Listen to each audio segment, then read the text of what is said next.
It was probably the most shambolic performance I've ever seen at a parliamentary committee. Tim, you're going to tell us, having witnessed it yourself, why Samir Shah must stand down as chairman of the BBC board. Why didn't the BBC apologise for that? Samir Shah said, "I'm going to answer that directly, but first I would like to apologise." Oh, I can't bear this. I'm going He to apologised ask you a for what question. felt like 45 minutes to the licence fee payer, to our children, our children's children, and the Bushmen of Burkina Faso. Everyone got an apology. And then he said, "And now I shall directly answer your question." Can you repeat it, please? Oh, you're joking. So a bit shambolic, actually. He had spoken for so long that he either, in the first instance, wasn't listening to the question or had forgotten it. Tim, you were in Parliament yesterday to see BBC bods that have been at the centre of, let's be honest, a Telegraph-led story about bias and Trump speech splicing and all the rest of it. They were grilled by the majority Labour, should be pointed out, because we're talking about bias here and different Because questions. committee jobs are handed out based upon party True. representation. Some of them are Tory bias, some of them are Labour bias. But in this case, it's the Culture Select Committee, Culture, Media and Sport, in fact. And what was the atmosphere like? When Robbie Gibb came in, did they play Stormtrooper music? Not quite. He was ironically referred to as a Tory agent by one Labour MP. And by the way, the Telegraph is pronounced the Telegraph. Just spit it out. There were two sides to this committee that we can discuss: the witnesses and the committee. Let's start with the witnesses. The key ones were representatives of the governing board of the BBC, Samir Shah, who is the chairman, and Robbie Gibb, who sits on the board. And as you alluded to, there is also this implication that Robbie Gibb might be linked to the leaking of an internal memo, which went to the BBC, was written by BBC insider Michael Prescott, who was another witness before the committee. And that was the memo that ended up with our colleague Gord Rayner, which is how we broke the story in the first place. And then we followed it up with a second example of Trump speech splicing in Newsnight. Yes. So ostensibly, the BBC board representatives are there to explain what went wrong with Panorama, why they didn't immediately apologise for it, and what are they going to do to address people's fears about impartiality. Now, Caroline Dinenage, the chair of the committee, a Conservative, did a very good job of grilling Samir Shah. And in fact, she opened the session by saying, "When we've previously spoken to you, your answers have been vague and we've not quite understood what you were saying. Yes. So I'm going to begin by asking you today to please be specific and give clear answers." Wow. So the first question is, why did the BBC not apologise straight away for the Panorama Trump splicing? Yeah, good question. This is when Panorama spliced together comments by Trump made on January the 6th that made it look like he was directing people to march to Capitol Hill. Why didn't the BBC apologise for that? Samir Shah said, "I'm going to answer that directly, but first I would like to apologise." Oh, I can't bear this. I'm going He to ask you a apologised for question. what felt like 45 minutes to the licence fee payer, to our children, our children's children, and the Bushmen of Burkina Faso. Everyone got an apology. And then he said, "And now I shall directly answer your question." Can you repeat it, please? Oh, you're joking. So a bit shambolic, actually. He had spoken for so long that he either, in the first instance, wasn't listening to the question or had forgotten it. I know, but there's nothing worse than somebody going, "I'm going to answer your question, but before that, I'm going to answer 3 different questions of my choice." Yes. It's almost like a politician's answer, isn't it? It was I an won't attempt to ask give the a performance, but it was a very bad performance. Now, his answer to this question is baffling. You've got to remember that the BBC was made aware of what went on, first through David Grossman's internal report, then by Michael Prescott's memo about the internal report, and then by it all being leaked to the Telegraph. This stretches back into January. At any point since then, they could have come clean about this and apologised about it, but particularly in that final week between the Telegraph getting it and them finally speaking out about it.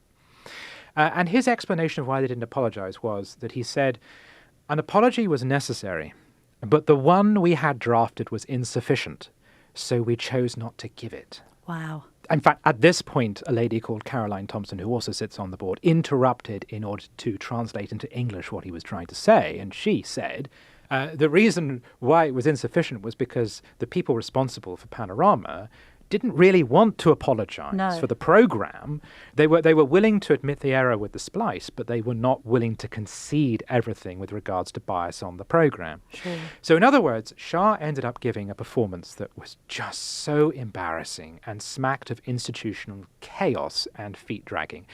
And it has culminated in Caroline Dinenage saying this about him. Samir Shah didn't really have any direct answers to some of the questions that we asked. We were talked through how the decision to apologise over the Panorama editing error was made, but it became very clear that the board were well aware of that error and that issue many, many months ago. And as a chair of the Select Committee, I was just very keen to get to the bottom of why it was that suddenly now this sort of profuse apology came forward. Was it because they'd had 500 complaints from members of the public? Was it because it was the subject of multiple reports in the newspaper? Or was it because they're being threatened with legal action by the President of the United States? And it was quite difficult to get a straight answer to those questions. Everything was very wishy-washy. There wasn't a huge sense that there was grip at the heart of the BBC governance. I don't think as a committee we were wildly enthused that the board is in safe hands. So that was Dinenage on Radio 4's The World Tonight. I do love this BBC scrutiny of BBC failings, which is quite a joy to behold in many different ways. But how did Robbie Gibb go down? Right, total disappointment. I wanted him to be an inside job. I wanted him to be unmasked, like in Scooby-Doo, as the villainous Tory behind it all. But actually, he came across totally as a company man. What, a BBC company man? As a BBC company man. He stood up for the BBC's record. He stood up for its general impartiality. I mean, he did work there for 25 years, to be fair to him. This is something he said, which was quite funny. He said, I want to be remembered for the 25 years I worked at the BBC, not the 2 years that I worked for Theresa May. And that's a rare thing said by the BBC that I can believe, right? Because I also love this kind of misrepresentation of him as some kind of like right of Genghis Khan, looming media mogul figure. Yeah. Can we just remind everyone, he worked for Theresa May. I know. I actually fell out with him at that period because he was trying to get righties, Brexiteers, to buy into the Chequers deal. And we were all going, but this is just a pile of crap. What are you talking about? This is a total fudge. Yeah. What happened to the previous deal? What the hell's Ollie Robbins doing? We were tearing our hair out going, this guy is wetter than a Wednesday in Whitstable. Yes. And now he's being painted by Alistair Campbell. I mean, this is the other irony, Alistair Campbell and Labour literally install a Labour donor to be chairman of the BBC board in Gareth Davies and other very strategic political placements. That's apparently fine. They can now suggest that Robbie Gibb is an inside job and that it's all very dishonest. But can we just clarify? Robbie Gibb is not some kind of like reform sympathising BBC defunding. No. And Campbell is just tragically out of date as well, because where the right is with reform. It's not the Tories. The Tories are not controversial on these sorts of issues, really. It's reform is the future of the right. So complaining that a Tory sits on a board is just feels antiquated. But this is where I turn to what interested me, which is not so much the people being interrogated, but the interrogators. So even though Gibb defended the corporation, clearly a company man, one Labour MP after another tried to imply that he was some sort of Tory agent and asked about his politics, asked about his involvement with the Jewish Chronicle, which, people allege was taken over by some right-winger, etc. Asked about his connections to GB News as if, as if you're tainted. How dare he have any such connections? He does have a brother in Nick Gibb who, God, shock horror, was a Tory MP. And then when they interrogated Michael Prescott, the author of the memo, people like Rupa Huck said to him, your memo is selective. Why have you focused upon what she called culture war issues? What, like the war in Gaza? Trans and Gaza. You're quite right. The notion that Iraq-Gaza is some marginal culture war issue is absurd. Or indeed that Donald Trump is a culture war issue is absurd. But again, they were trying, rather than trying to find out what went wrong at the BBC, some members of the committee were trying to discredit the people who brought our attention to it. Yeah, it's always the way, though. We had this. The BBC did this when we released the lockdown files. And I had to go onto Radio 4 and be questioned about how it could possibly have come to pass that Isabel Oakeshott Yes. betrayed Matt Hancock Yes. by revealing his WhatsApp messages. That And came up too. How did this end up with the Telegraph? Oh, it's disgusting. How dare those journalists do journalism? Yes. And show us up like this? But also, I thought the left liked whistleblowing. Yes. And watching all of this, I come back to, I've said it before, this is how institutions go corrupt. And I'm saying this as a Catholic. I'm allowed to say it because I'm a Catholic, right? Yes. This is what happened with the Catholic Church. So to give an example, it's a really interesting one. Prescott identified the case of a report the BBC produced that said that ethnic minorities were being charged more for insurance. Right. That's right. Turned out to be yes. totally false. Which, as he said, is of great significance because it's a racial issue and it could really upset people and it can inflame racial tensions in this country. A Labour MP on the panel said to him, but come on, the BBC acknowledged they got it wrong and they sent the people involved for further training. Isn't that an example of the BBC acknowledging its errors and fixing them? And as he said, are you not remotely interested in how that happened? Isn't the thing that every institution should do is ask when something goes wrong, how did it happen in the first place? Now, if you take the case of the Catholic Church, and this basically happened, priests were caught doing things, bishops then moved them on and said, well, you know what, we realized we had done wrong, we said sorry, and we took that person out of harm's way. Yeah. No, you need to explain how on earth that person was Yes. in ministry in the first place, who protected them. Yes. This is exactly what happened within the Catholic Church. Institutions go wrong when the integrity of the institution is valued more than the people it's meant to serve. Quite. That's the formula. And watching this committee, I couldn't believe it. I was seeing it happen in real time. People valuing the survival of the BBC and its reputation At all costs. over the thing which I thought was the most important thing in its journalism, the thing which it boasts about all the time, its impartiality and accuracy. Yes. And by the way, the world-beating nature of its journalism is, according to those who are in the BBC and supporting the BBC, it is the best journalism of all. Yeah, thanks, certainly. lads. Yeah, thanks. For that. Certainly compared to the Telegraph.